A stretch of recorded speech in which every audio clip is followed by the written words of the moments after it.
श्रीकृष्णाय वासुदेवाय हरये परमात्मने प्रणतये क्लेशनाशाय गोविन्दाय नमो नमः। जय श्री विष्णु हरि, जय श्री कृष्ण। मित्रों, एक बार नारद जी ने भगवान विष्णु जी से पूछा कि हे प्रभु, श्रीमद् भगवत गीता जी का क्या महत्व है, उसके बारे में मुझे बताइए। तो भगवान विष्णु जी ने कहा कि हे नारद जी, श्रीमद् भगवत गीता जी का जो ग्रंथ है ये मुझे बहुत ही अति प्रिय है और मैं गीता के आश्रय में रह करके समस्त सृष्टि की संचालना करता हूँ। हे नारद जी, जो कोई भी मेरे इस पवित्र ग्रंथ भगवत गीता जी का पठन या श्रवण करता है तो मैं उसके समस्त पापों को नाश कर देता हूँ और वे मनुष्य इस पृथ्वी पर सुख पूर्वक जीवन जीता है। और जब अंत समय उसका आता है तो अपने शरीर को छोड़ करके मेरे परम धाम को प्राप्त होता है। तो मित्रों, ऐसी है श्रीमद् भगवत गीता जी की महिमा। इसलिए हम आपके लिए लेकर आए हैं श्रीमद् भगवत गीता जी का 6वां अध्याय। सो आप ध्यान से श्रवण करें। तो भगवान विष्णु जी तो ये भी कहते हैं कि जो मनुष्य मेरे द्वादशाक्षर मंत्र ओम नमो भगवते वासुदेवाय या ओम नमो नारायणाय इस मंत्र का भी अगर जाप करता है तो भी मैं उसके सभी पापों को नाश करता हूँ। और हे सर्वानंद, सर्वव्यापी, सर्वशक्तिमान पूर्ण ब्रह्म, अजन्मा, अमर, अनंत, सर्वव्यापक, न्यायकारी, दयामय ईश्वर, आपकी महिमा को आज तक कोई भी पार नहीं पा सकता और बड़े बड़े ऋषि मुनि देवता भी आपको पार नहीं पा सके। तो मेरे जैसा मूर्ख अज्ञानी मनुष्य आपको कैसे पार पा सकता है। तो हे महाप्रभु, आप तो ऐसे दयावान कृपा निधान हैं कि अपनी अपार दया से गूंगे व्यक्ति को भी वाचाल और लंगड़े मनुष्य को भी पर्वत को फांदने के योग बना सकते हैं। हम तुच्छ जीवों को भी अपनी दया से इस योग्य बनाइए कि सर्वदा आपके चरणार बिंद का ध्यान रखते हुए इस संसार में बड़ी खुशी के साथ रह करके और अंत समय में हम आपके शुभ धाम को प्राप्त कर सके। हे प्रभु, आप ऐसी कृपा कीजिए। तो अब आप गीता जी के छठे अध्याय का श्रवण कीजिए। श्री कृष्ण जी ने कहा कि हे अर्जुन, अपने किए हुए कर्म के फल की इच्छा को छोड़ और जो अपना नित्य नैमित्तिक कर्म करते रहते हैं वे ही सन्यासी और वे ही योगी हैं। जो अग्निहोत्र आदि कर्म को छोड़ देते हैं, कुआं बावली आदि का बनवाना, इन सब कर्मों को छोड़ देते हैं, वे ना तो सन्यासी हैं ना योगी हैं। मतलब ये कि केवल क्रियाओं को त्यागने वाला सन्यासी नहीं है, परंतु कर्म करते हुए फल की इच्छा ना करना ही सन्यास है। उसी का नाम ही योग है। बिना फल की कामना को छोड़े कोई भी योगी नहीं हो सकता, क्योंकि कर्म फल का त्याग सन्यासी और योग दोनों में ही है। जो ज्ञान योग की प्राप्ति करना चाहते हैं उनको ज्ञान प्राप्ति का कारण कर्म कहा है, क्योंकि निष्काम कर्म करने से मन शुद्ध होता है और मन के शुद्धि से ज्ञान की प्राप्ति होती है और उस ज्ञान की प्राप्ति से मनुष्य को शांति मिलती है। हे अर्जुन, जब मनुष्य की इंद्रियां किसी विषय को ना उठें और मन में स्मरण बिना कोई चिंता भी ना हो, जब ऐसा हो तब योगारूढ़ कहता है।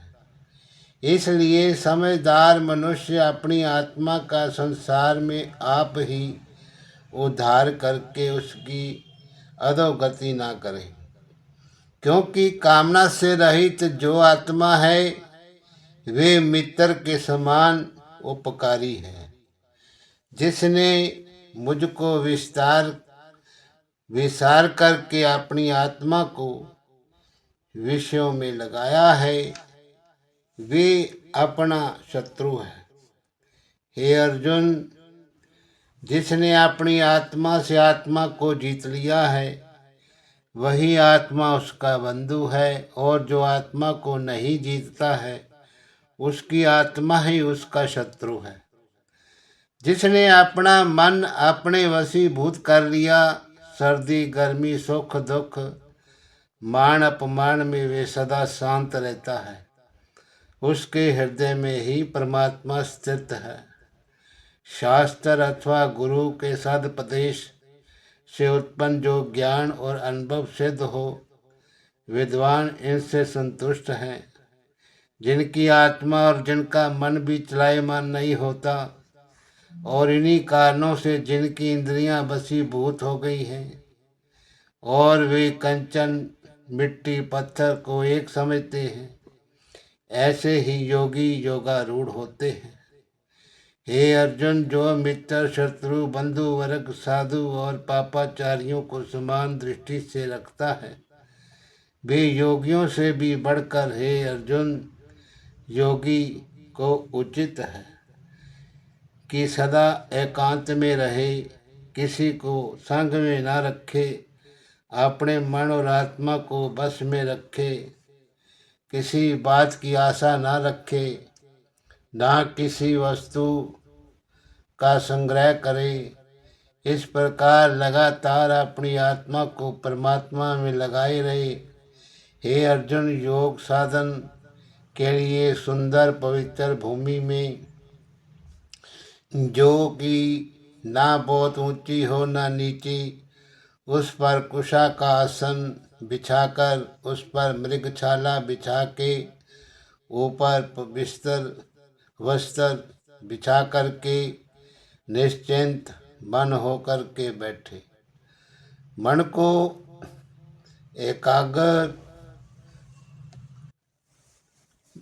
एकाग्र कर चित्त को रोक क्रिया से रहित हो अपनी आत्मा शुद्धि के लिए योग का साधन करे। सब शरीर व गर्दन को सीधा रखे और अपनी नासिका के अग्र भाग को देखे और किसी दिशा को ना देखे।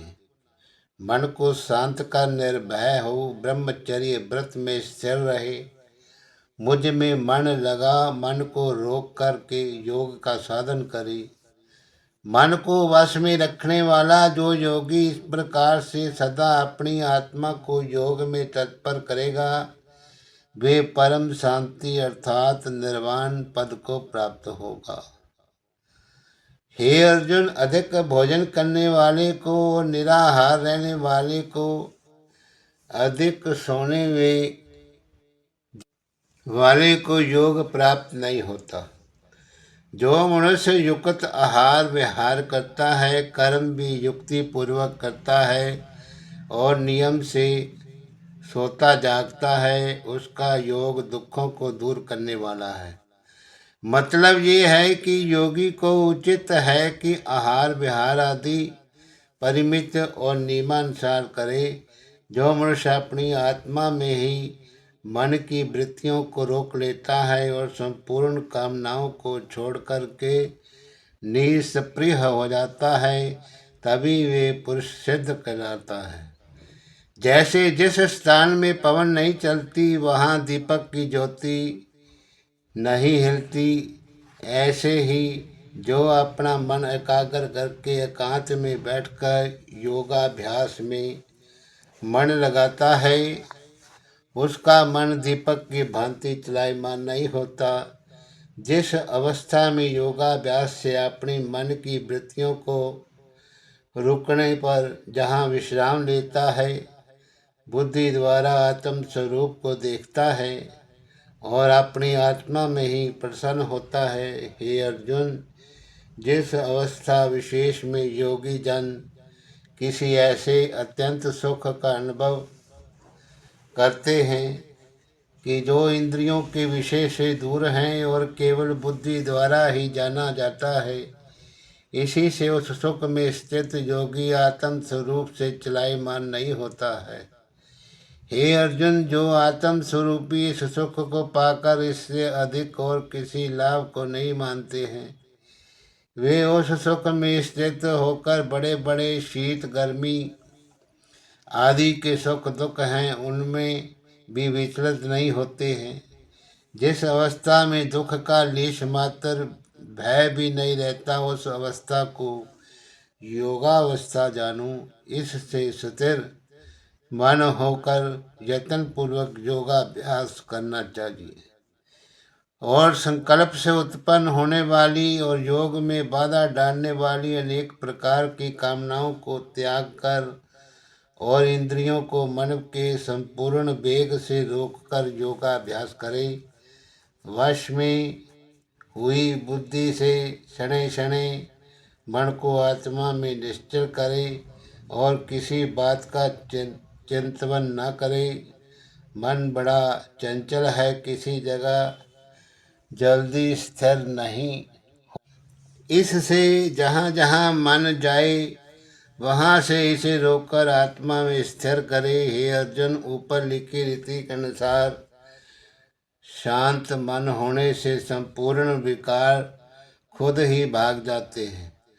आत्मा निष्पाप हो ब्रह्म में लीन हो जाती है। ऐसे योगी को समाधि का उत्तम सुख अपने आप मिल जाता है। इस प्रकार सदा आत्मा को लगाए रहने वाला निष्पाप योगी सुख पूर्वक बिना परिश्रम महान ब्रह्म सुख को भोगता है। सबको समान दृष्टि से देखने वाले योगाभ्यासी अपनी आत्मा को सब प्राणी मात्र में देखते हैं और सब प्राणियों को अपनी आत्मा में देखते हैं। हे अर्जुन, जो मुझको सब प्राणियों में देखता है और सब प्राणियों को मुझ में देखता है, उस योगी से मैं अदृश्य नहीं रहता हूँ। उस योगी को मैं प्रत्यक्ष होकर दर्शन देता हूँ। सभी भूत प्राणियों में मुझको व्यापक जानकर के जो मेरा भजन करते हैं, जिनका फिर जन्म नहीं होता और सब जनों में मैं व्याप्ता हूँ, जो संपूर्ण प्राणियों के दुख सुख को अपने दुख सुख के समान मानता है और सबको एक साथ देखता है, वे योगी श्रेष्ठ है। श्री कृष्ण जी की बात सुनकर के अर्जुन ने कहा कि हे मधुसूदन, आपने जिस योग का मुझे उपदेश किया है कि समभाव से देखें, सो मैं अपनी बुद्धि की चंचलता से ये समझता हूँ कि इस प्रकार योगी का योग बहुत काल तक स्थिर नहीं रह सकता। श्री कृष्ण जी, ये मन बड़ा चंचल है, शरीर और इंद्रियों को क्षुधित करता है, बड़ा बलवान और दृढ़ है। मन को रोकना मेरे लिए कठिन ऐसा है जैसे प्रचंड वायु को रोकना। अर्जुन की बात सुन श्री कृष्ण जी बोले, हे महाबाहो, निस्संदेह मन बड़ा चंचल है, ये रुक नहीं सकता है। परंतु हे कौन्तेय, अभ्यास और वैराग्य से निग्रह हो सकता है। हे अर्जुन, जिनका मन बस में नहीं है वे योग साधन नहीं कर सकता है, और जो जितेंद्रिय हैं वे ही यत्न पूर्वक योग साधन कर सकते हैं। ये सुन अर्जुन ने कहा कि हे कृष्ण जी, प्रथम ही श्रद्धा पूर्वक योग साधन में प्रवृत्त हुआ हूँ, परंतु पीछे ठीक उपाय न कर सका, अर्थात अभ्यास में शिथिल हो गया, और इस कारण से उसका मन योग से चलायमान हो गया। तो ऐसे मनुष्य योग के सिद्ध रूप फल को ना पाकर किस गति को प्राप्त होते हैं। जिस प्राणी ने निष्काम कर्म करके ईश्वर को समर्पण ना किया और काम्य कर्म करके स्वर्ग आदि की प्राप्ति से भी वंचित रहा, तथा योग सिद्ध ना होने से मोक्ष ना मिला, वे मनुष्य दोनों ओर से नष्ट और अप्रतिष्ठ होकर क्या उस मेघ के समान नष्ट होता है, जो एक मेघ से निकलकर दूसरे में न मिलने से बीच ही में नष्ट हो जाता है। हे कृष्ण जी, मेरे इस संशय को दूर करने के योग्य आप ही हैं। अर्जुन जी की बात सुनकर के श्री कृष्ण जी बोले, हे अर्जुन, उस मनुष्य का इस लोक और परलोक में कहीं भी नाश नहीं होता है, क्योंकि कोई भी शुभ कर्म करने वाला दुर्गति नहीं पाता। जो मनुष्य योग भ्रष्ट होकर उसी दशा में मर जाते हैं, वे पुण्यात्मा लोगों के लोकों में जाकर बहुत दिन तक वास करते हैं। फिर पवित्र श्रीमान पुरुषों के घर में जन्म लेकर अनेक सुख भोगते हैं, अथवा वे योग भ्रष्ट से फिर बुद्धिमान योगियों के घर में जन्म लेते हैं। जो ऐसा जन्म है, पर वे इस लोक में बहुत दुर्लभ है। हे अर्जुन जी, इस संसार में जन्म लेकर फिर वे पूर्व जन्म के बुद्धि संयोग को प्राप्त होता है। उस बुद्धि संयोग से योग सिद्धि के फिर प्रयत्न करता है, और संसारिक विषय वासना में लिप्त होने पर भी वे उस पूर्व जन्म के कारण योग संसिद्धि में अनुरुक्त हो जाता है। योग स्वरूप को जानने की इच्छा करने वाला भी केवल योग ही नहीं पाता है, अब तो वेदोक्त कर्म फल से अधिक फल पाके मुक्त हो जाता है। जो योगी इस प्रकार यत्न करता है, उसके सब पाप दूर हो जाते हैं, और वे योग की सिद्धि पाके परम गति को पाता है। हे अर्जुन, तपस्वियों से, कर्मनिष्ठों से और ज्ञानियों से योगी श्रेष्ठ होता है। इससे हे अर्जुन, तू योगी हो। जो श्रद्धा पूर्वक मुझ में मन लगा मेरा ही भजन स्मरण करता है, वे संपूर्ण योगियों में श्रेष्ठ है। उससे अधिक मुझे और कोई प्यारा नहीं है। इति श्रीमद्भगवद्गीता सूपनिषत्सु ब्रह्म विद्यायां योगशास्त्रे श्री कृष्णार्जुन संवादे आत्म संयम योगे नामक षष्ठोध्याय समाप्त। अब श्री भगवान ने कहा कि हे लक्ष्मी जी, गीता के छठे अध्याय का अब महात्म सुनो। गोदावरी नदी के तट पर स्वर्ग के समान विष्णुपुर नामक एक नगर है। वहाँ का राजा ज्ञान श्रुति नाम का था। उसकी प्रजा बड़ी धर्मज्ञ थी।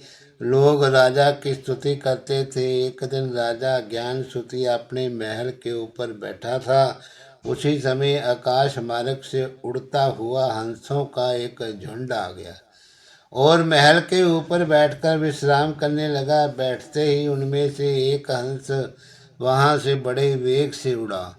उसका उड़ना देख कर के साथ के हंसों ने कहा कि इतने उतावले होकर क्यों उड़ते हो।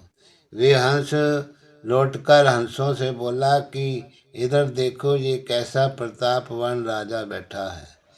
इस राजा में रैयक मुनि का तेज व्याप्त हो रहा है। इस बात को सुनकर राजा ने सारथी को बुलाया और रथ में बैठकर रैयक मुनि को ढूंढने चल दिया। साथ में 1000 गऊ और बहुत सा धन ले लिया।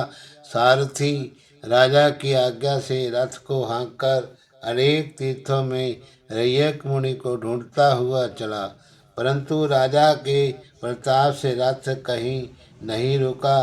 तब भद्रिका आश्रम के समीप पहुंचते ही रथ रुक गया। तब राजा ने जाना, इन्हीं पर्वतों में कहीं मुनि अवश्य रहते होंगे। ये देखकर सारथी ने रथ रोक दिया और राजा रथ से उतर मुनि को खोजने लगे।